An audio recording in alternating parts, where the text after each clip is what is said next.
हरे हरे हरे राम राम राम राम हरे हरे कृष्ण हरे कृष्ण कृष्ण हरे हरे हरे राम राम राम हरे हरे हरे हरे कृष्ण हरे हरे हरे हरे हरे राम राम हरे हरे हरे कृष्ण कृष्ण कृष्ण हरे हरे हरे राम राम हरे हरे ഹരേ കൃഷ്ണ. ഹരേ കൃഷ്ണ. എല്ലാവർക്കും പ്രണാമം. ഹരേ കൃഷ്ണ. ഓം നമോ ഭഗവതേ വാസുദേവായ. ഓം നമോ ഭഗവതേ വാസുദേവായ. ഓം നമോ ഭഗവതേ വാസുദേവായ. ഓം ജ്ഞാനതിമിരാന്തസ്യ ജ്ഞാനാഞ്ജനാശലാകയാ ചക്ഷുരുന്മീലിതം യേന തസ്മൈ ശ്രീ ഗുരവേ നമഃ. നമോ വിഷ്ണുപാദായ കൃഷ്ണപ്രേഷ്ഠായ ഭൂതലേ ശ്രീമതേ ഭക്തിവേദാന്ത സ്വാമിനിധി നാമിനെ. നമസ്തേ സാരസ്വതേ ദേവേ ഗൗരവാണി പ്രചാരിണേ നിർവിശേഷ ശൂന്യവാദി പാശ്ചാത്യ ദേശതാരിണേ. ജയ ശ്രീ കൃഷ്ണ ചൈതന്യ പ്രഭു നിത്യാനന്ദ ശ്രീ അദ്വൈത ഗദാധര ശ്രീവാസാദി ഗൗര ഭക്തവൃന്ദ. ഹരേ കൃഷ്ണ കൃഷ്ണ കൃഷ്ണ ഹരേ ഹരേ ഹരേ രാമ രാമ രാമ ഹരേ ഹരേ. ഹരേ കൃഷ്ണ. ശ്രീ ശ്രീ രാധാ ഗോവിന്ദ് ടെമ്പിൾ ഇസ്കോൺ മാംഗ്ലൂരിന്റെ ഭഗവത്ഗീത ക്ലാസ്സിലേക്ക് എല്ലാവർക്കും സ്വാഗതം. ഹരേ കൃഷ്ണ. എല്ലാവർക്കും പ്രണാമം. ഹരേ കൃഷ്ണ. തുടങ്ങിണ്ടായിരുന്നു അല്ലെ? നമ്മള് തുടങ്ങി 19 ശ്ലോകം വായിച്ചു പോയിണ്ടായിരുന്നു. ഞാന് ഒന്ന് പാർട്ട് 1 നട്ടത് എനിക്ക് ഓർമ്മ ഉണ്ടായിരുന്നില്ല കേട്ടോ. പാർട്ട് 2 ആണ് നമ്മുടെ.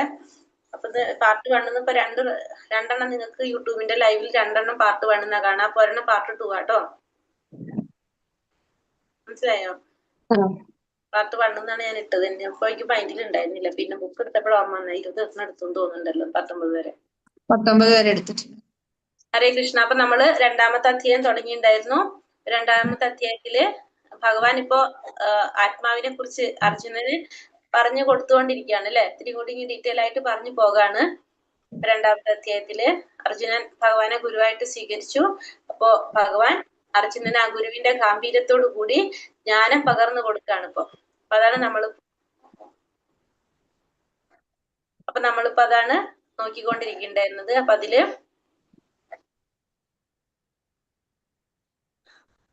2ാമത്തെ അധ്യായത്തില് 19 ശ്ലോകം നമ്മൾ എടുത്തത്.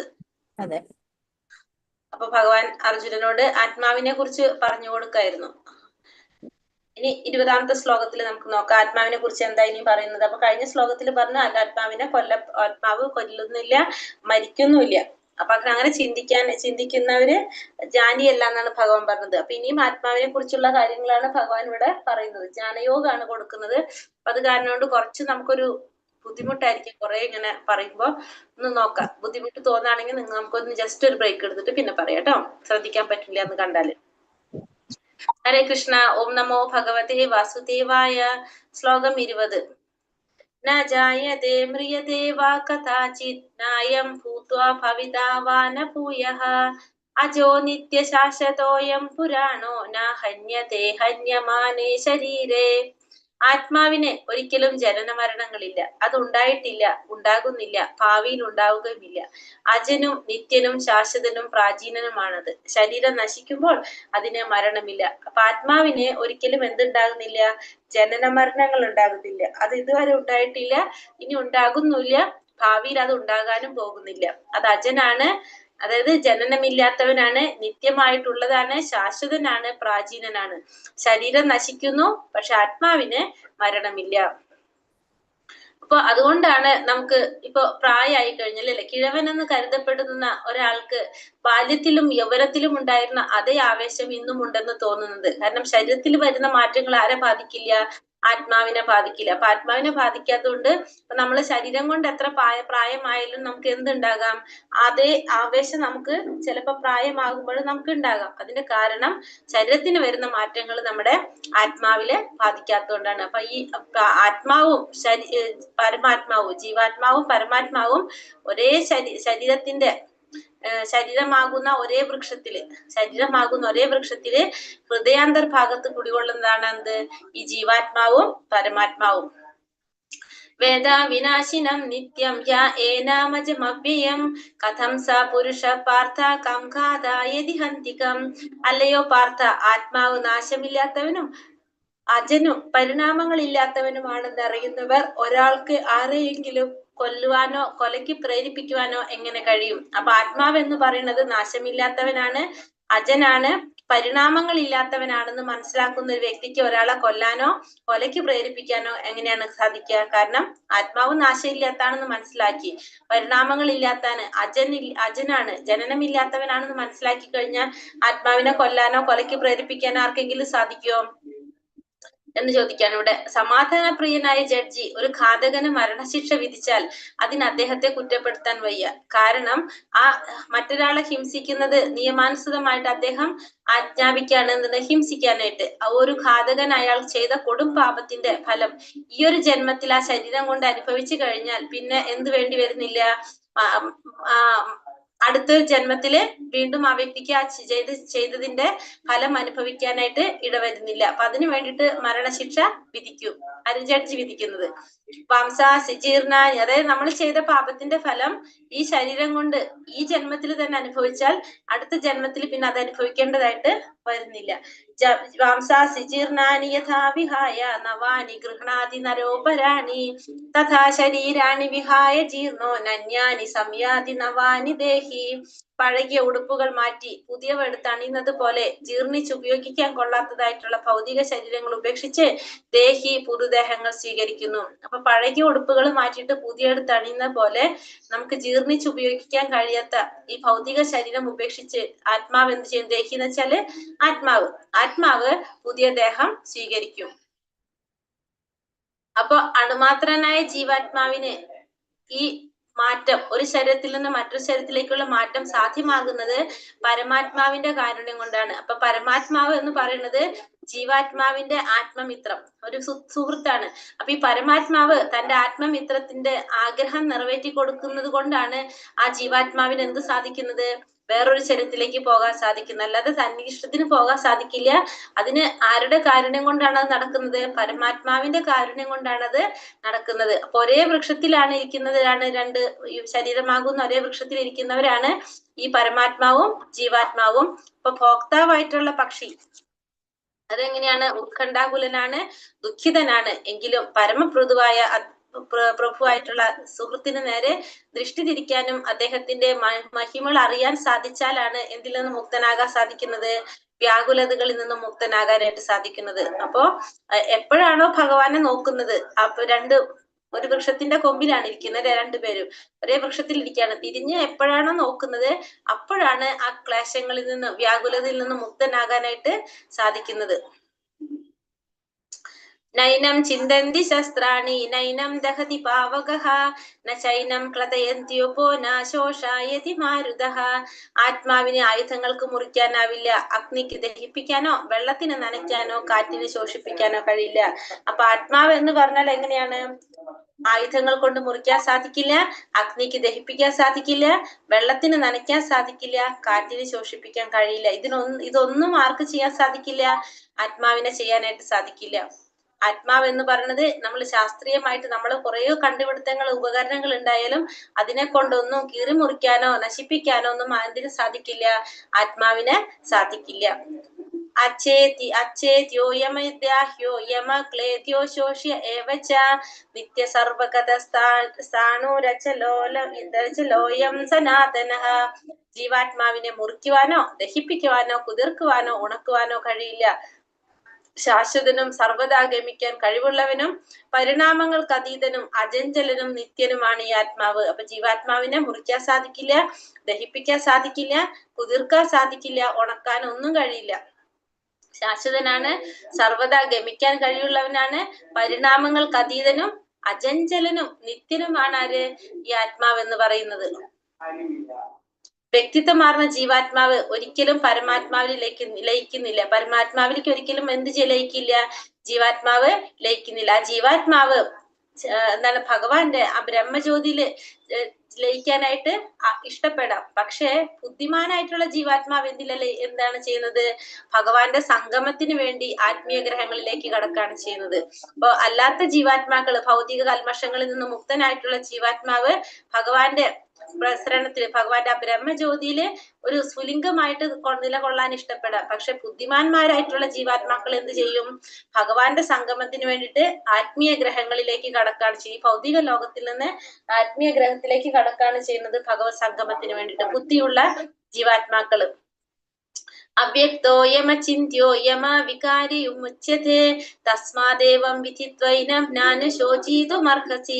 അദൃശ്യനും അചിന്യനും മാറ്റമില്ലാത്തവനുമാണ് ആത്മാവ്. ഇതറിയുന്നത് കൊണ്ട് നീ ശരീരത്തെ കുറിച്ച് ദുഃഖിക്കരുത്. അപ്പൊ അചിന്യനാണ്, അദൃശ്യനാണ്, മാറ്റമില്ലാത്തനാണ് എന്ത് ആത്മാവ് എന്ന് പറയുന്നത്. ഇതറിയുന്നത് കൊണ്ട് നീ എന്ത് ചെയ്യാൻ പാടില്ല? ശരീരത്തെ കുറിച്ച് ദുഃഖിക്കാനായിട്ട് പാടില്ല.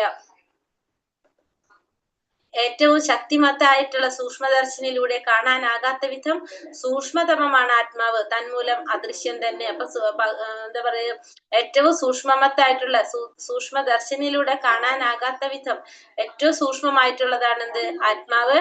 അതുകൊണ്ട് തന്നെ അത് അദൃശ്യനാണ്. തന്മൂലം അത് അദൃശ്യനാണ്. അപ്പൊ നമുക്ക് ആത്മാവിനെ മനസ്സിലാക്കാനായിട്ട് നമ്മുടെ പരീക്ഷണങ്ങളിലൂടെ നമുക്ക് എന്ത് സാധിക്കില്ല? പരീക്ഷണ വിചാരത്തിലൂടെ നമുക്ക് ആത്മാവിനെ മനസ്സിലാക്കാനായിട്ട് സാധിക്കില്ല. ആത്മാവ് ബോധവും അഭവബോധമുള്ളനാണ് എന്ന് കോദങ്ങൾ വിയോഷിക്കുന്നു. അപ്പൊ നമ്മുടെ ശാസ്ത്രപ്രകാരം എന്ത് പറയുന്നുണ്ട്? ആത്മാവ് എന്ന് പറയുന്നത് ബോധമുള്ളവനാണ്, അവബോധമുള്ളവനാണെന്ന് പറയുന്നു. ആ ശാസ്ത്രത്തിൽ പറയുന്നത് നമ്മൾ വിശ്വസിക്കണം. എന്താണ്? അത് നമ്മൾ അംഗീകരിച്ചേ പറ്റൂ. അല്ലാതെ നമുക്ക് ആത്മാവിനെ മനസ്സിലാക്കാനായിട്ട് സാധിക്കില്ല. അഥ ചൈനം നിത്യജാതം വാമന്യതേ സത്മൃതം വാമന്യസേമൃതം തഥാപി മഹാബാഹോ നൈവം ശോചിതുമർഹസി.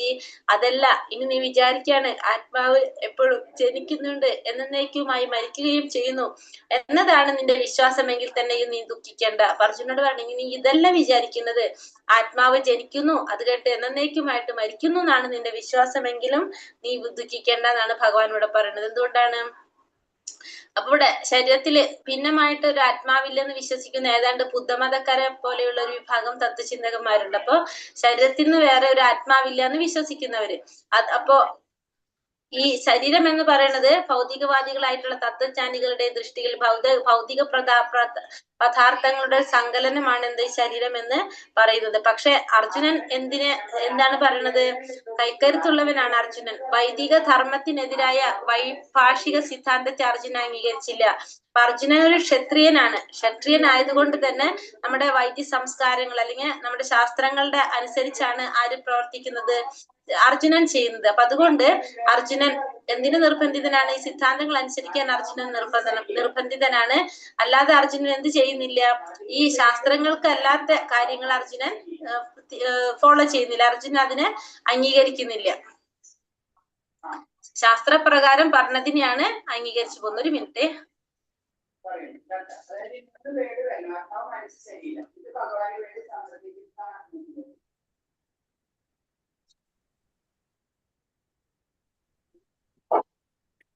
ജാതസിഹി ധ്രുവോ മൃത്യുർജന്മ ധ്രുവം ജന്മാമൃതസ്യ ച തസ്മാദ പരിഹാര്യർത്ഥേന ത്വം ശോചിതുമർഹസി.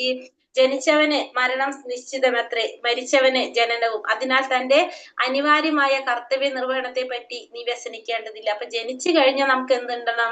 മരിക്കണം. മരിച്ചു കഴിഞ്ഞാൽ ജനിക്കാൻ വേണം. അപ്പൊ അതുകൊണ്ട് തന്നെ നീ നിന്റെ അനിവാര്യമായിട്ടുള്ള കർത്തവ്യ നിർവഹണത്തെ പറ്റി നീ വിഷമിക്കേണ്ടതില്ല എന്നാണ് ഇവിടെ ഭഗവാൻ അർജുനനോട് പറയുന്നത്. അപ്പൊ അതിന്റെ അർത്ഥം എന്താണ്? അതിന്റെ അർത്ഥം എന്തല്ല? അതായത് ഭഗവാൻ ഒരിക്കലും യുദ്ധത്തെയോ വാദത്തെയോ സാധൂകരിക്കുന്നില്ല. പക്ഷെ നമുക്ക് ചില സമയത്ത് നീതി പാലനത്തിന് വേണ്ടിയിട്ട് എന്ത് ചെയ്യേണ്ടതായിട്ട് വരും? ഹിംസ ഒഴിച്ചുകൂടാത്തതായിട്ട് വരും. അപ്പൊ ഭഗവാൻ ഇവിടെ അതെന്തിനാണ് പറയുന്നത്? കാരണം ചില സാഹചര്യങ്ങളിൽ നമുക്ക് അത് ഒഴിവാക്കാൻ സാധിക്കാതെ വരുമ്പോ ഹിംസ ചെയ്തേ പറ്റൂ എന്ന് കാണിച്ചു തരാനും കൂടിയിട്ടാണ് ഭഗവാൻ ഇത് ചെയ്യുന്നത്. ഭഗവാൻ ഇത് ചെയ്യണം നിർബന്ധമില്ല, പക്ഷെ ഇത് മനസ്സിലാക്കി തരാൻ വേണ്ടി ചില സ്ഥലത്ത് എന്ത് വേണ്ടതാണ്? ഹിംസ അത്യാവശ്യമാണ്. അപ്പൊ അത് മനസ്സിലാക്കി തരാൻ കൂടി വേണ്ടിയാണ് ഭഗവാൻ ഇവിടെ യുദ്ധം ചെയ്യുന്നത്. അവ്യക്താദീനി ഭൂതാനി വ്യക്തമധ്യാനി ഭാരത അവ്യക്താനിധനാന്യേവ തത്ര കാ പരിദേവന. സൃഷ്ടിയിലെ ജീവജാലങ്ങളെല്ലാം ആരംഭത്തിൽ പ്രകടമാകുന്നില്ല, മധ്യത്തിൽ ആവിർഭാവം കൊള്ളുന്നു, നശിപ്പിക്കുമ്പോൾ അത് വീണ്ടും അവ്യക്തമാകുന്നു. അങ്ങനെ ഇരിക്കെ വ്യസനത്തിന്റെ ആവശ്യം എന്താ? അപ്പൊ സൃഷ്ടിയിലെ ജീവജാലങ്ങളൊന്നും ആരംഭത്തിൽ ഒന്നും ഉണ്ടാവുന്നില്ല, മധ്യത്തിലാണ് ഇതെല്ലാം ആവിർഭാവം കൊള്ളുന്നത്. നശിപ്പിക്കുമ്പോൾ അത് വീണ്ടും അവ്യക്തമാകുകയും ചെയ്യും. അപ്പൊ അങ്ങനെ ഇരിക്കെ വ്യസനത്തിന്റെ ആവശ്യം എന്താ ചോദിക്കുന്നത്. അതായത് നമ്മള് ഈ ഭൗതിക പ്രപഞ്ചം എന്ന് പറഞ്ഞാൽ നമ്മൾ പറഞ്ഞു നശിക്കാനുള്ളതാണെന്ന് പറഞ്ഞു അല്ലെ, നശിക്കാനുള്ളതാണ് ഈ ഭൗതിക പ്രപഞ്ചം എന്ന് പറഞ്ഞു. അപ്പൊ ഈ ഭൗതിക പ്രപഞ്ചത്തില് പ്രളയം നടക്കുന്നുണ്ട്. ഇത് എങ്ങനെയാ ഭൗതിക പ്രപഞ്ചം മുഴുവൻ ഇല്ലാതാകുന്നത്? പ്രപഞ്ചം തന്നെ നമ്മൾ പറഞ്ഞു സ്ഥിരമായിട്ടുള്ളതല്ല. അപ്പോ ബ്രഹ്മാവുമായിട്ട് ബന്ധപ്പെട്ടിട്ടാണ് പറയുന്നത്. അപ്പൊ ബ്രഹ്മാവിന്റെ ആയുസ് എന്ന് പറയുന്നത് 100 വർഷമാണ്. അപ്പൊ ബ്രഹ്മാവിന്റെ ഒരു പകല് കഴിയുമ്പോ, ബ്രഹ്മാവിന്റെ ഒരു പകല്, നമ്മളെ പോലെ തന്നെ ബ്രഹ്മാവിനും എന്തുണ്ട്, ഒരു പകലുണ്ട് രാത്രിയുണ്ട്. അപ്പൊ ബ്രഹ്മാവിന്റെ ഒരു പകല് കഴിയുമ്പോ ഇവിടെ എന്ത് സംഭവിക്കും? പ്രളയം സംഭവിക്കും. നൈമിത്തിക പ്രളയം എന്ന് പറയുന്നതിന് ബ്രഹ്മാവിന്റെ ഒരു പകല് കഴിയുമ്പോ, ബ്രഹ്മാവിന്റെ ഒരു പകലെന്ന് പറഞ്ഞാല് എത്രയാണ്? 71 ചതുർയുഗങ്ങളാണ് ബ്രഹ്മാവിന്റെ ഒരു പകല്. 71 ചതുർയുഗങ്ങള്. ഒരു ചതുർയുഗം എന്ന് പറഞ്ഞാൽ തന്നെ 43,20,000 വർഷമാണ് ഒരു ചതുർയുഗം. അതേപോലത്തെ 71 ചതുർയുഗാണ് ബ്രഹ്മാവിന്റെ ഒരു പകല്. അത് കഴിയുമ്പോ ഒരു പ്രളയം സംഭവിക്കും. അത് കഴിഞ്ഞിട്ട് പിന്നെ ബ്രഹ്മാവിന്റെ ആയുസ് കഴിയുമ്പോ, അത് ബ്രഹ്മാവ് മരിച്ച് പുതിയ ബ്രഹ്മാവ് വരുമ്പോ, അപ്പൊ വീണ്ടും ഒരു പ്രളയമുണ്ട്. 2 തരത്തിൽ. അപ്പൊ എന്താണ് ഈ ഭൗതിക പ്രപഞ്ചം? അപ്പൊ ഇത് ആ സമയത്ത് എന്താ സംഭവിക്കുന്നത്? ഈ പ്രപഞ്ചത്തിലുള്ള എല്ലാ സൃഷ്ടികളും ഭഗവാന്റെ ഉള്ളിലേക്ക് പോകും, വായ്ക്കുള്ളിലേക്ക് പോകും. പിന്നെ വീണ്ടും എന്ത് ചെയ്യാണ്? അത് വീണ്ടും തിരിച്ചു വരാണ് ചെയ്യുന്നത്. അപ്പോ ഇതാണ് സംഭവിക്കുന്നത്. അപ്പൊ ഇവിടെ എല്ലാവർക്കും എന്തുറപ്പാണ്? മരണം ഉറപ്പാണ്. അപ്പോ ഇതിൽ വിശ്വസിക്കാത്ത, ഈ ആത്മീയ സത്യയിൽ വിശ്വസിക്കാത്തവരെ നമുക്ക് എന്ത് പറയാം? കർമാനുയായികൾ, നാസ്തികർ എന്ന് പറയാം. അപ്പൊ ശരീരം എന്ന് വെച്ചിട്ടുണ്ടെങ്കിൽ നമ്മളൊരു ഉടുപ്പ് മാത്രമാണ്. ആത്മാവിനോട് താരതമ്യപ്പെടുത്തുമ്പോൾ ഭൗതികമായ ദേഹത്തിന് എന്തില്ല? യാഥാർത്ഥ്യമില്ല. അത് സ്വപ്നം പോലെയാണ്. കാരണം ഇന്ന് ചിലപ്പോ മനുഷ്യ ശരീരത്തിലായിരിക്കും, നാളെ ചിലപ്പോ അത് മൃഗത്തിന്റെ ശരീരത്തിലായിരിക്കും, പിറ്റന്നാൾ അത് പക്ഷിയുടെ ശരീരത്തിലായിരിക്കും. അപ്പൊ ഒരു സ്വപ്നം പോലെ, അതിന് യാതൊരു വിധത്തിലുള്ള യാഥാർത്ഥ്യം അതില് ഇല്ല. നമ്മുടെ ബ്രഹ്മാവിന്റെ കണക്ക് വേറൊരു ദിവസം പറഞ്ഞുതരട്ടെ നമുക്ക്. കശ്ചിദേന ആശ്ചര്യവദത്വതി തഥൈവ ചാന്യ ആശ്ചര്യവന്നൈച മന്യേ ശൃണോതി ശ്രുത്യോപേനം വേദന്ന കശ്ചൈവ കശ്ചിത്. ചിലരുടെ ദൃഷ്ടിയിൽ ആത്മാവ് എന്ന് പറയുന്നത് അതിശയിപ്പിക്കുന്ന ഒന്നാണ്. ചിലർ അതിനെ ആശ്ചര്യകരമായി വർണ്ണിക്കുന്നു, മറ്റു ചിലർ അതിനെ ആശ്ചര്യപൂർവ്വം കേൾക്കുന്നു, ചിലരാകട്ടെ അതിനെ ഒട്ടും മനസ്സിലാക്കാൻ സാധിക്കുന്നില്ല. അപ്പൊ ചിലരുടെ ദൃഷ്ടിയിൽ ആത്മാവ് എന്ന് പറയുന്നത് അതിശയിപ്പിക്കുന്നതാണ്, ചിലർ അതിനെ ആശ്ചര്യകരമായിട്ട് വർണ്ണിക്കുന്നു, മറ്റു ചിലർ അതിനെപ്പറ്റി ആശ്ചര്യപൂർവ്വം കേൾക്കുന്നു, ചിലരാകട്ടെ അതിനെപ്പറ്റി കേട്ടിട്ടും ഒന്നും മനസ്സിലാക്കുന്നുമില്ല. അപ്പൊ ചിലർക്ക് അത് ഒട്ടും കേട്ടിട്ടും മനസ്സിലാക്കാനും സാധിക്കില്ല. അപ്പൊ എന്നാലും നമുക്ക് എന്താ പറയാ, എല്ലാവർക്കും അതിശയിപ്പിക്കുന്ന ഒരു കാര്യം തന്നെയാണ് എന്ത്? ആ ആത്മാവെന്ന് പറയുന്നത്. ഒരു വലിയൊരു മൃഗത്തിന്റെ ഉള്ളിലും, ഈ പടുകൂറ്റ മൃഗത്തിന്റെ ഉള്ളിലും, വിമായകാരമായിട്ടുള്ള മൃഗത്തിന്റെ ഉള്ളിലും, ഒരു പടുകൂറ്റ വൃക്ഷത്തിലും, ഒരു ചെറിയ പ്രാണിയിലും എന്തുണ്ട്? ഈ ജീവാത്മാവുണ്ട്. കൊടാനുകൂടി ജീവാത്മാക്കൾ ഓരോന്നിലുണ്ട്. ഓരോന്നിലും എന്തുണ്ട്? ഈ ജീവാത്മാവുണ്ട്. അത് വിസ്മയകരമായിട്ടുള്ള കാര്യമാണത്. അപ്പൊ ഇവിടെ എന്ത് ചെയ്യുന്നത്? മായാമോഹിതരായിട്ട് ജനങ്ങൾ എന്ത് ചെയ്യാണ്? ഇന്ദ്രിയ സംതൃപ്തിക്ക് വേണ്ടിയുള്ള വസ്തുക്കളിൽ ആകൃഷ്ടരാകുകയും ആത്മജ്ഞാനം ഇല്ലാത്തത് മൂലം നിലനിൽപ്പിന് വേണ്ടിയുള്ള സമരം പരാജയത്തിലേക്ക് കലാശിക്കുകയും ചെയ്യാണ്. ഇവിടെ നന്നേ സൂക്ഷ്മമായ ഒരു അണുവിന് ഏറ്റവും വലുതും അതേപോലെ തന്നെ ഏറ്റവും ചെറുതുമാകാൻ കഴിയുമെന്ന് സ്ഥൂല ഭൗതിക ബോധം ഉള്ളത് കൊണ്ട് മനുഷ്യരിൽ ഭൂരിഭാഗം പേരും വിശ്വസിക്കുന്നില്ല, ചിന്തിക്കുന്നില്ല. ഒരു ഏറ്റവും വലുതാകാനും സാധിക്കും, ഏറ്റവും ചെറുതാകാനും സാധിക്കും. അത് ചിന്തിക്കാൻ ആർക്ക് സാധിക്കുന്നില്ല? ഈ സ്ഥൂല ബോധത്തിൽ, അതായത് ശാരീരിക ബോധത്തിലുള്ള വ്യക്തികൾക്ക് സാധിക്കുന്നില്ല. അപ്പൊ ഭഗവാന്റെ കാരുണ്യം കൊണ്ട് മാത്രം ഒരാൾക്ക് സാധിക്കും ഭഗവാനെ കുറിച്ച് അറിയാൻ സാധിക്കുള്ളൂ. ഭക്തന്മാരെ സംബന്ധിച്ച് ഭഗവാന്റെ കാരുണ്യം ഉണ്ടെങ്കിൽ മാത്രമേ എന്ത് സാധിക്കുള്ളൂ? ആ ഒരു ഭക്തന് ഭഗവാനെ അറിയാനായിട്ട് സാധിക്കും. പരിശുദ്ധ ഭക്തൻ അല്ലെങ്കിൽ ഭഗവാന്റെ അല്ലെങ്കിൽ പരിശുദ്ധ ഭക്തന്റെ കാരുണ്യം കൊണ്ടാണ് ഭഗവാനെ കുറിച്ച് അറിയാനായിട്ട് സാധിക്കുന്നത്. ദേഹി നിത്യമവത്യോയം ദേഹേ സർവസ്യ ഭാരത തസ്മാത് സർവാണി ഭൂതാനി നത്തും ശോചിതും അർഹസി. ഹേ ഭാരത, ദേഹി അല്ലെങ്കിൽ ദേഹത്തിൽ വസിക്കുന്ന സത്ത, അതായത് ആത്മാവ്, അത് അനശ്വരനാണ്, അതിനെ കൊല്ലുവാൻ ആർക്കും സാധ്യമല്ല. അതുകൊണ്ട് ഏതൊരു ജീവനെ കുറിച്ചും നീ വ്യസനിക്കേണ്ട. ഇവിടുത്തെ പറഞ്ഞത് ആത്മാവ് എന്ന് പറയുന്നത് അനശ്വരനായിട്ടുള്ളതാണ്, അതിനെ കൊല്ലാൻ ആർക്കും സാധ്യമല്ല. അതുകൊണ്ട് നീ എന്ത് ചെയ്യരുത്? ഏതൊരു ജീവനെ കുറിച്ചും നീ വിഷമിക്കേണ്ട ആവശ്യമില്ല എന്നാണ് ഇവിടെ ഭഗവാൻ അർജുനനോട് പറയുന്നത്. ആത്മാവ് എന്ന് പറയുന്നത് നാശരഹിതനാണ്, ശരീരം എന്ന് പറയുന്നത് നശ്വരമായിട്ടുള്ളതാണ്. ഭൗതിക ശരീരത്തിന് അതീതമായിട്ട് ഒരു ആത്മാവുണ്ടെന്നുള്ളത് ആരെയാണ് പറയുന്നത്? ശ്രീകൃഷ്ണ ഭഗവാനെ പ്രമാണമാക്കിയിട്ടാണ് മനസ്സിലാക്കേണ്ടത്. അപ്പൊ യുദ്ധത്തിലെ ഹിംസയുടെ ആവശ്യം വരുമ്പോൾ ഭഗവാന്റെ ഹിതം അനുസരിച്ച് ആവശ്യം സാധൂകരിക്കണം. എന്നാൽ അത് ഇങ്ങനെ ആവാൻ പാടില്ല, തന്നിഷ്ടപ്രകാരമാകരുത്. ഭഗവാന്റെ ഇച്ഛയ്ക്ക് അനുസരിച്ചായിരിക്കണം നമ്മൾ അവിടെ പ്രവർത്തിക്കേണ്ടത്. സ്വധർമാമപി ചാവേക്ഷ്യ നാവികമ്പീതുമർഹസി ധർമ്മ്യാധ്യയുധ്യച്ഛയോ ക്ഷത്രിയസ്യാന വിദ്യത്തെ. ക്ഷത്രിയൻ എന്ന നിലയ്ക്ക് നിനക്കുള്ള പ്രത്യേക കർത്തവ്യം ആലോചിച്ചാൽ മതശാസ്ത്രാനുസൃതമായ സമരത്തെക്കാൾ ഉത്തമമായ ഒരു കർമ്മവും നിനക്ക് ചെയ്യാനില്ല. അതിനാൽ വൈമുഖ്യം കൈവിടുക. അപ്പൊ അർജുനൻ ക്ഷത്രിയനാണ്. ക്ഷത്രിയൻ ഏറ്റവും ശ്രേഷ്ഠപ്പെട്ട കാര്യം എന്താണ്? കർമ്മം എന്താണ്? യുദ്ധം ചെയ്യുക എന്നുള്ളതാണ്. അപ്പൊ ആ മതാനുശാസന പ്രകാരം ചിന്തിച്ചു കഴിഞ്ഞാൽ നിനക്ക് ഇതിനേക്കാളും ശ്രേഷ്ഠമായിട്ടുള്ള ഒരു കാര്യം ചെയ്യാനില്ല. അപ്പൊ അതുകൊണ്ട് നീ എന്ത് ചെയ്യാ?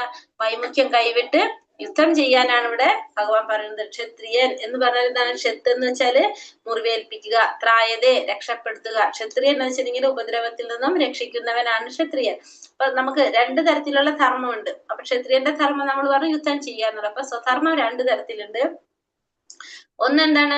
മുക്തനാകാത്തിടത്തോളം കാലം നമ്മൾ ഈ വർണ്ണാശ്രമ വ്യവസ്ഥകൾ അനുസരിച്ച് നമ്മൾ എന്ത് ചെയ്യണം? നിർദ്ദേശിക്കുന്ന അല്ലെങ്കിൽ നമുക്ക് ചെയ്യേണ്ടതായിട്ടുള്ള ധർമ്മങ്ങളെല്ലാം ശരിയായ രീതിയിൽ ചെയ്തു പോകാം.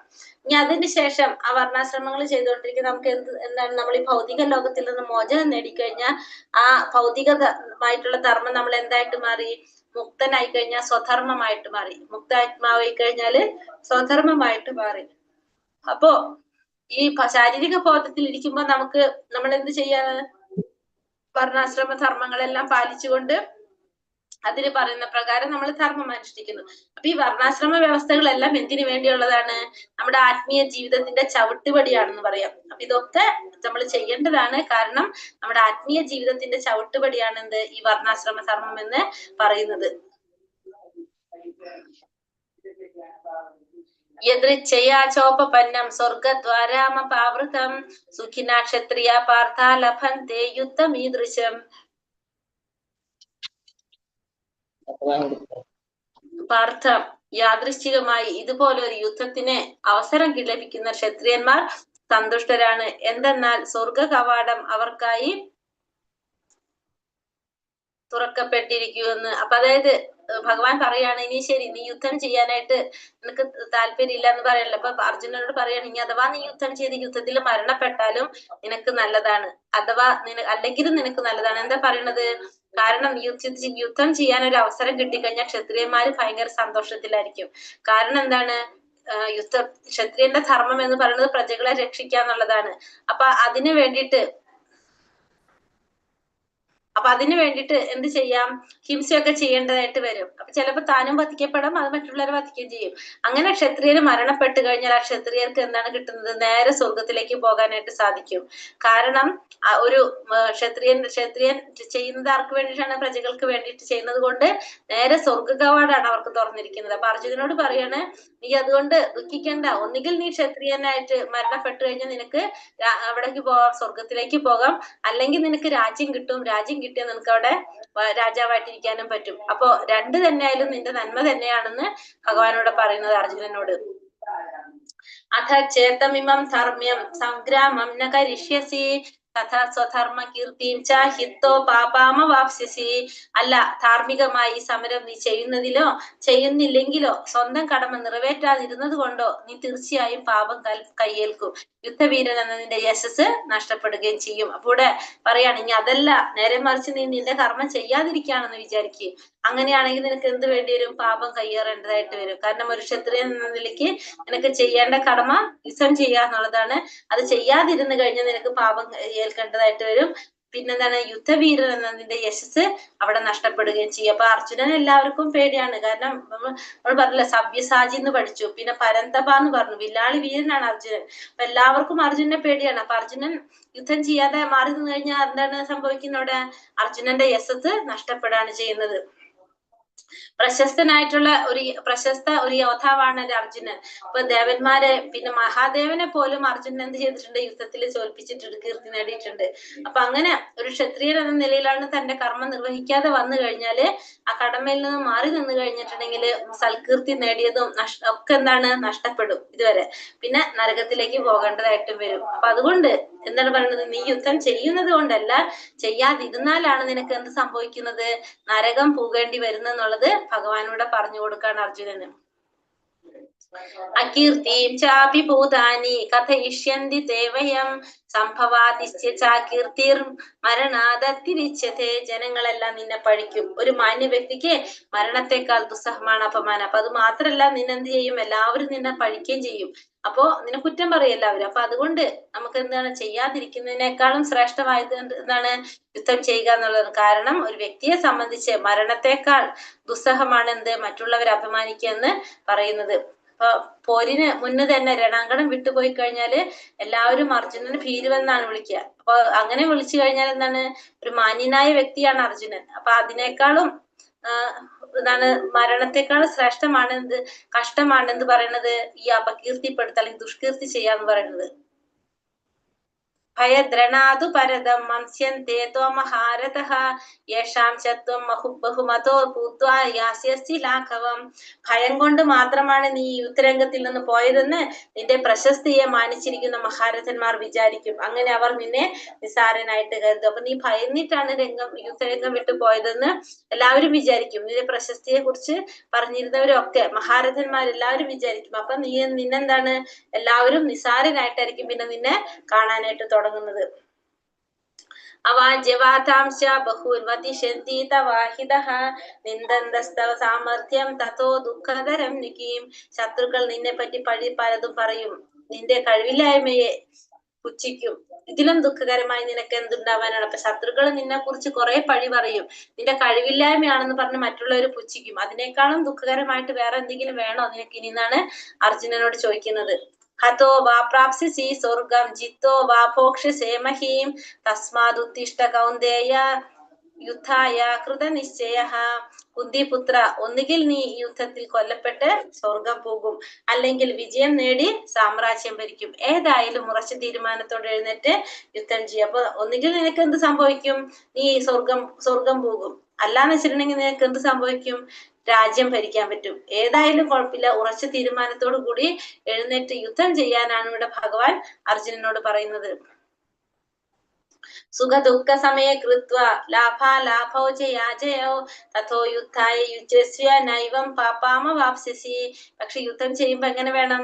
യുദ്ധത്തിന് വേണ്ടി മാത്രം യുദ്ധം ചെയ്യണം. അതിന്റെ സന്തോഷമാണോ സന്താപമാണോന്ന് നോക്കരുത്. നഷ്ടമാണോ ലാഭമാണോ ജയമാണോ തോൽവിയാണോ എന്നതിനെ കുറിച്ച് നോക്കാൻ പാടില്ല. അങ്ങനെയാണെങ്കിൽ നിനക്ക് എന്തുണ്ടാവില്ല? പാപമേൽക്കേണ്ടതായിട്ട് വരില്ല. അപ്പൊ നീ യുദ്ധം ചെയ്യണം, അത് യുദ്ധത്തിന് വേണ്ടി മാത്രമായിരിക്കണം ചെയ്യേണ്ടത്. അത് സന്തോഷമാണോ അല്ലെങ്കിൽ സന്താപമാണോ നഷ്ടമാണോ ലാഭമാണോ ജയമാണോ തോൽവിയാണോ എന്നതിനെ കുറിച്ചൊന്നും ഓർക്കാൻ പാടില്ല. അങ്ങനെയാണെങ്കിൽ നിനക്ക് എന്തുണ്ടാവില്ല? പാപമേൽക്കേണ്ടതായിട്ട് വരില്ല എന്ന് ഭഗവാനോട് പറഞ്ഞു കൊടുക്കാണ് അർജുനന്. കൃഷ്ണാവബോധത്തോടെ ചെയ്യുന്ന കർമ്മങ്ങളിൽ സന്തോഷ സന്താപങ്ങളോ ലാഭനഷ്ടങ്ങളോ ജയപരാജയങ്ങളെ കുറിച്ചുള്ള പ്രശ്നമേ ഉദിക്കുന്നില്ല. എല്ലാതും ആർക്ക് വേണ്ടി ചെയ്യുന്നതാണ്? ഭഗവാന് വേണ്ടി ചെയ്യുന്നതാണ്. അപ്പൊ അവിടെ ഒന്നുമില്ല. എന്താണ്? സന്തോഷം സന്താപോ ലാഭോ നഷ്ടോ ജയോ തോൽവി ഇതൊന്നും അവിടെ ബാധിക്കുന്നില്ല. കൃഷ്ണാവബോധമാർന്ന കൃഷ്ണാവബോധമാർന്ന പ്രവർത്തനങ്ങളിൽ പൂർണ്ണമായും മുഴുകിയ ഒരാൾക്ക് ലൗകിക പ്രവർത്തനങ്ങളിൽ ഉണ്ടാകുന്നത് പോലെ മറ്റാരോടും കടപ്പാടില്ല, ബാധ്യതയില്ല. അപ്പൊ കൃഷ്ണാവബോധ പ്രവർത്തനങ്ങളിൽ മുഴുകിയിട്ടുള്ള ഒരു വ്യക്തിക്ക് സാധാരണ ഭൗതിക ലോകത്തിൽ നിൽക്കുമ്പോ നമുക്ക് ഉണ്ടാവുന്ന പോലെ എന്തില്ല? മറ്റുള്ളവരോട് കടപ്പാടോ കടമയോ ഒന്നും ചെയ്യാനായിട്ട് ആർക്കില്ല. ഈ കൃഷ്ണാവബോധത്തിൽ മുഴുകിയിട്ടുള്ള ഒരു വ്യക്തിക്ക്, വന്നവർക്കെല്ലാം മുഴുകിയിരിക്കുന്നവർക്ക്, അത്രയും ഭഗവാന് വേണ്ടി മാത്രം ചെയ്യുന്നവർക്ക് ആരോടും ബാധ്യതയില്ല. ഏഷാ തേ പിഹിത സാഖ്യേ ബുദ്ധിർ യോഗേതി മാം ശൃണു ബുദ്ധ്യായുക്തോ യയാ പാർത്ഥ കർമ്മബന്ധം പ്രഹാസ്യസി. ഇതുവരെ അപഗ്രഥനാത്മകമായ പഠനത്തിലൂടെ ആ ജ്ഞാനത്തെ പറ്റി നിനക്ക് വിവരിച്ചു തന്നു. ഫലാസക്തിയില്ലാതെ കർമ്മം ചെയ്യുന്നതിനെ പറ്റി ഇനി വിവരിക്കുന്നത് കേൾക്കൂ. അല്ലയോ പാർത്ഥ, ഇതറിഞ്ഞു പ്രവർത്തിച്ചാൽ നിനക്ക് കർമ്മബന്ധനങ്ങളിൽ നിന്ന് മുക്തനാകും. അപ്പൊ ഇതുവരെ നമ്മൾ എന്തിനെ കുറിച്ചാണ് പറഞ്ഞത്? അപഗ്രഥനാത്മകമായിട്ടുള്ള പഠനം. ഇപ്പൊ നമ്മള് എന്താ പറയുന്നത്, ആത്മാവിനെ കുറിച്ചും ശരീരത്തിനെ കുറിച്ചും അപഗ്രഥിച്ച് പഠിക്കുകയായിരുന്നു. നമ്മള് കുറെ ഇങ്ങനെ ഉള്ളിലേക്ക് മനസ്സിലാക്കി പോകായിരുന്നു. അപ്പൊ ഇത്തരത്തില് അറിഞ്ഞു കഴിഞ്ഞാല് ഫലാസക്തി ഇല്ലാതെ കർമ്മം ചെയ്യുന്നതിനെ പറ്റി ഇനി വിവരിച്ചു തരാം. അതായത് ഭക്തിയോഗം എങ്ങനെ ചെയ്യേണ്ടതെന്നുള്ളത് നിനക്ക് പറഞ്ഞു തരാം. അല്ലയോ പാർത്ഥ, ഇതറിഞ്ഞ് പ്രവർത്തിച്ചു കഴിഞ്ഞാല് നിനക്ക് എന്ത് സാധിക്കും? കർമ്മബന്ധനങ്ങളിൽ നിന്ന് മുക്തനാകാനായിട്ട് സാധിക്കും എന്നാണ് ഭഗവാൻ ഇവിടെ അർജുനനെ പറഞ്ഞു കൊടുക്കുന്നത്. ആത്മാവിന്റെ ശരിയായ സ്വഭാവത്തെ വിവരിക്കുന്ന ശാസ്ത്രമാണ് സാഖ്യയോഗം അഥവാ ഇന്ദ്രിയ നിയന്ത്രണം. അപ്പൊ ആത്മാവിന്റെ ശാസ്ത്രം, അതിനെ കുറിച്ച് പഠിക്കുന്നതാണ് എന്ത്? സാഖ്യയോഗം അല്ലെങ്കിൽ ഇന്ദ്രിയത്തിന്റെ നിയന്ത്രണം എന്ന് പറയുന്നത്. യുദ്ധം ചെയ്യാനുള്ള അർജുനന്റെ ഇന്ദ്രിയ സുഖത്തിന്റെ അടിസ്ഥാനത്തിലുള്ളതാണ്. അപ്പൊ അർജുനൻ യുദ്ധം ചെയ്യുന്നില്ല എന്ന് പറയുന്നത് എന്തുകൊണ്ടാണ്? അർജുനന്റെ ബന്ധുക്കളെ കുറിച്ച് ഓർത്തിട്ട്. അതായത് ഇന്ദ്രിയ സുഖത്തിന്റെ അടിസ്ഥാനത്തിലാണ് അർജുനൻ എന്ത് പറയുന്നത്? യുദ്ധം ചെയ്യാൻ താനില്ല എന്ന് പറയുന്നത്. ഹരേ കൃഷ്ണ കൃഷ്ണ കൃഷ്ണ ഹരേ ഹരേ, ഹരേ രാമ രാമ രാമ ഹരേ ഹരേ. ഹരേ കൃഷ്ണ. ഒന്ന് നോക്കിയിട്ട് ചെയ്യാം കേട്ടോ. കുറെ ആവുമ്പോ നമുക്ക് പാടാവും. ക്വസ്റ്റ്യൻസ് നോക്കി നോക്കാം അല്ലെ? ഹരേ കൃഷ്ണ മാതാജി. ഹരേ കൃഷ്ണ പ്രഭു. ആ 24-ാമത്തെ ശ്ലോകം ഒന്നും കൂടി വ്യക്തമാക്കുവോ?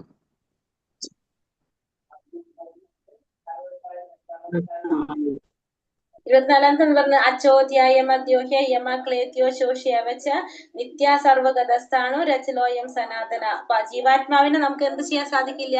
മുറിക്കാൻ സാധിക്കില്ല, ദഹിപ്പിക്കാൻ സാധിക്കില്ല, കുതിർക്കാൻ സാധിക്കില്ല, ഉണക്കാൻ കഴിയില്ല. അത് ശാശ്വതനാണ്, സർവത്ര ഗമിക്കാൻ കഴിവുള്ളവനാണ്, പരിണാമങ്ങൾക്ക് അതീതനും അചഞ്ചലും നിത്യനാണത് എന്ന് പറയുന്നത്. അതായത് സർവ്വവ്യാപിയാണെന്ന് പറയുന്നതിന്റെ ഉദ്ദേശം എന്ന് വെച്ചാല് എല്ലാ ജീവാത്മാക്കളിലും ആരുണ്ട്? ജീവാത്മാക്കളിലും ജീവാത്മാവായിട്ട് ആത്മാവുണ്ട്. എല്ലാത്തിലും സർവ്വചരാചരങ്ങളിലും ഭഗവാന്റെ സൃഷ്ടി എല്ലാത്തിലും എന്തുണ്ട്? ജീവാത്മാവുണ്ട്. പിന്നെ അതുപോലെ തന്നെ എന്താ പറഞ്ഞ അചഞ്ചലനാണത്, നിത്യനാണ്. അത് നിത്യനായിട്ടുള്ളതാണ്. ജീവാത്മാവിന്റെ തുടക്കം എവിടെ നിന്നാന്ന് വെച്ചാൽ നമുക്ക് പറയാനായിട്ട് സാധിക്കില്ല. ഭഗവാന്റെ അംശമാണത്, അത് നിത്യനായിട്ടുള്ളതാണ്. ജീവാത്മാവ് പരമാത്മാവിൽ ലയിക്കുന്നില്ല എന്ന് പറയുന്നുണ്ടല്ലോ. ജീവാത്മാവ് ഒരിക്കലും പരമാത്മാവിൽ ലയിക്കുന്നില്ല പ്രഭു. അപ്പൊ ഈ പരമാത്മാവും നമ്മൾ ഈ ഭഗവത് സാക്ഷാത്കാരത്തിന് ഭഗവത് ഗ്രഹത്തിൽ പോകുന്നെന്ന് പറയുന്നില്ലേ, അത് രണ്ടും വേറെയാണോ? ഭഗവാന്റെ അവിടെ പോയിട്ട് നമ്മളിപ്പോ ഇവിടെ നിൽക്കുന്ന പോലെ ഭഗവാന്റെ അടുത്ത് പോയിട്ട് നമ്മൾ ഭഗവാനെ സേവ ചെയ്യുന്നുള്ളൂ, അല്ലാണ്ട് ഭഗവാനിൽ ലയിക്കുന്നില്ല ഒരിക്കലും. ജീവാത്മാവ് ഒരിക്കലും പരമാത്മാവിൽ ലയിക്കില്ല. ഇല്ല ഇല്ല കേട്ടോ. ഓക്കെ. അതായത് ഇപ്പൊ നമ്മളിപ്പോ ഇവിടെ എങ്ങനെയാണ്, ഇപ്പൊ ഭഗവാൻ ഒരു വിഗ്രഹമായിട്ട് നമ്മൾ കണ്ടിട്ട് ഭഗവാനെ സേവ ചെയ്യുന്നു. അവിടെ പക്ഷെ ഒറിജിനൽ ആയിട്ട് ഭഗവാൻ ഉണ്ടാവും, ഭഗവാൻ അവിടെ നമ്മൾ സേവ ചെയ്യുന്നു.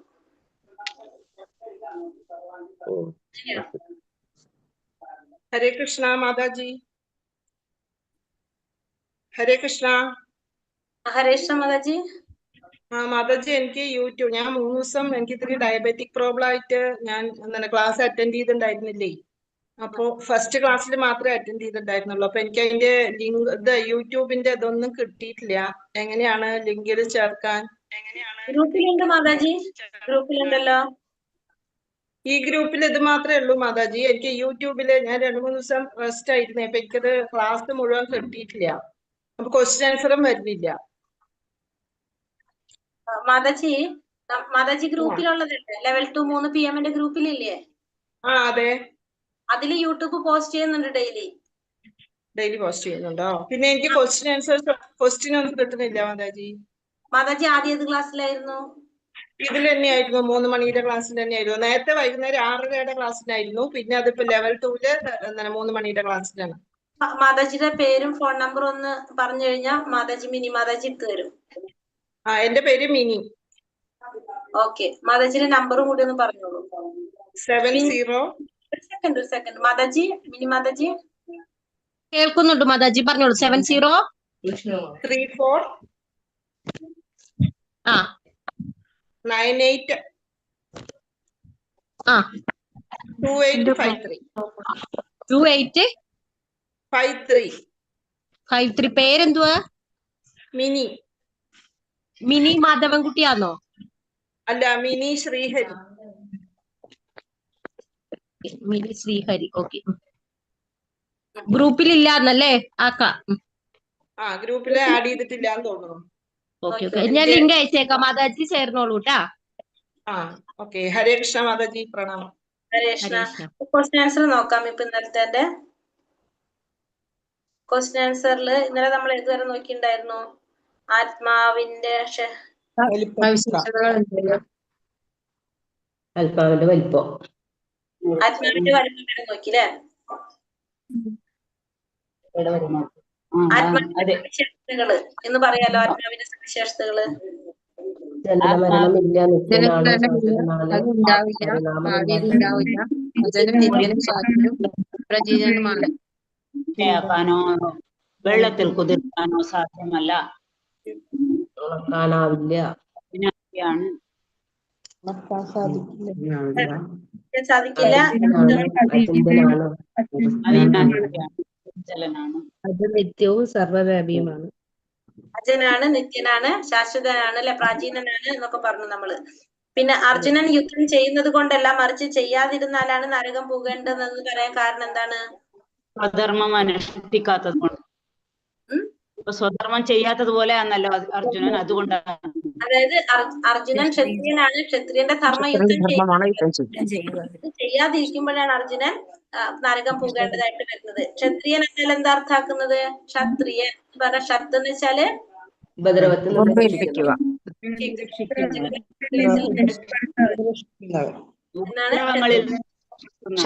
മുറിവേൽപ്പിക്കുക. മുറിവേൽപ്പിക്കുക. അതെ. അപ്പൊ ക്ഷത്രിയ എന്ന് വെച്ചാല് ഉപദ്രവത്തിൽ നിന്ന് രക്ഷപ്പെടുത്തുന്നത്.